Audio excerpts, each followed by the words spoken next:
Halo guys, welcome back to Auto Network bersama saya Wilson. Jadi saya lagi ada di Shinagawa Station karena kita mau naik Shinkansen atau kereta cepat karena kita mau ke kota Toyota di dekat Nagoya.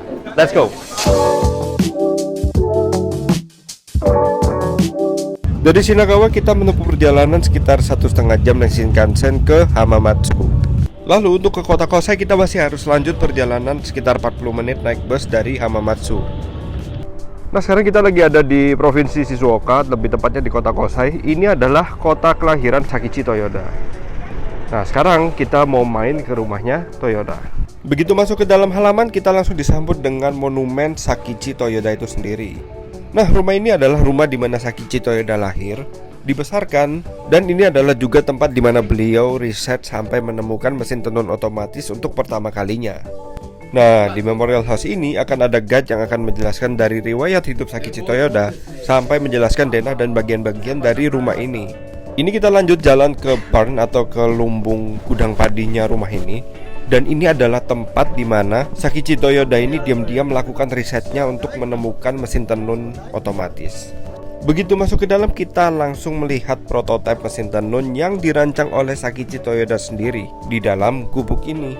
Di rumah ini juga ada museum kecil yang menunjukkan prototipe mesin tenun buatan Sakichi Toyoda dari masa ke masa. Dan semua mesin tenun otomatis ini semuanya masih berfungsi.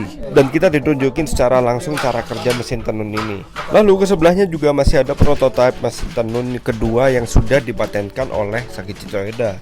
Dan tentunya juga sudah ada beberapa revisi dari yang pertama. Yang ketiga ini adalah mesin tenun buatan Sakichi Toyoda yang sudah mulai diproduksi massal pada tahun 1920-an. Dan mesin ini masih berfungsi hingga saat ini dan juga masih dipakai oleh beberapa produsen. Selanjutnya kita jalan lagi ke rumah di mana Sakichi Toyoda ini dilahirkan.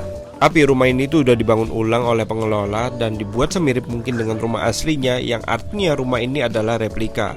Meskipun ini replika, tapi ini tetap dibuat semirip mungkin dengan rumah aslinya. Aura zaman dulunya pun berasa banget, dan di sini kita dijelasin mulai dari bagian dari rumah ini dan semua perjalanan hidup Sakichi Toyoda di rumah ini.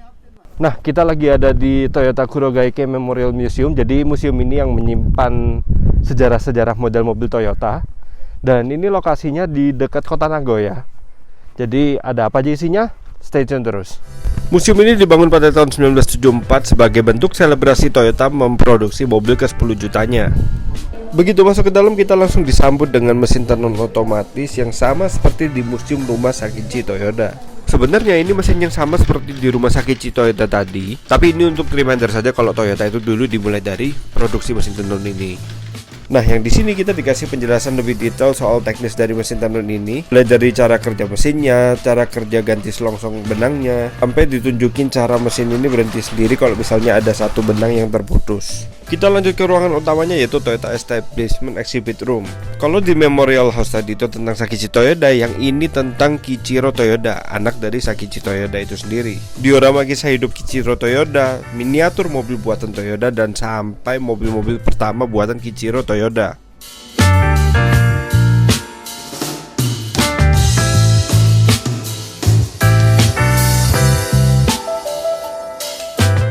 Nah, di sini dipajang berkas-berkas tulisan tangan Kiichiro Toyoda itu sendiri ketika beliau mulai merintis perusahaan mobil Toyota ini.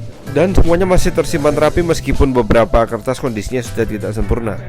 Lalu di sepanjang tembok ini ada perjalanan hidup Kiichiro Toyoda dari tahun ke tahun, dan juga ada dioramanya, dan ini ada miniatur truk pertama buatan Toyota. Lalu mobil-mobilnya yang pertama ini ada Toyota model AA Sedan. Ini adalah mobil pertama buatan Toyota pada tahun 1936 sampai 1942. Mobil ini memiliki kapasitas mesin sebesar 3.389 cc dan memiliki horsepower sebesar 65 horsepower. Kalau yang ini adalah generasi pertama dari salah satu sedan yang masih diproduksi hingga sekarang, yaitu Toyota Crown. Tapi generasi yang pertama ini menggunakan nama Toyota Crown, dan ini diproduksi mulai tahun 1955 sampai 1962. Nah, yang terakhir ini adalah Lexus LFA yang versi production yang belum diproduksi massal pada tahun 2009, dan yang ini adalah versi balapnya yang digunakan pada balap endurance 24 jam di Nürburgring. Nah, bedanya yang production sama yang produksi massal itu ada pada lampu depannya, bentuknya beda. Mobil ini disimpan dengan keadaan sebagai mestinya setelah balapan, lengkap dengan luka-lukanya yang seperti baret-baret, penyok, dan beberapa lakban pada bempernya. Oke, segitu dulu video trip kita ke Rumah Sakichi dan ke Toyota Memorial Museum ini. Buat kalian yang mau ke Jepang, ini bisa menjadi salah satu destinasi untuk kalian kunjungi. Tidak hanya sejarahnya saja, tapi kalian akan mempelajari semangat hidup Sakichi dan Kiichiro merintis Toyota hingga menjadi sebuah perusahaan otomotif yang dikenal di seluruh dunia hingga saat ini. Oke, jangan lupa tekan tombol like, komen kalau kalian punya pendapat tentang museum ini, dan jangan lupa subscribe buat yang belum. Dan jangan lupa mampir ke sosmed kita yang lain. Oke, saya Wilson pamit undur diri, sampai jumpa di video berikutnya.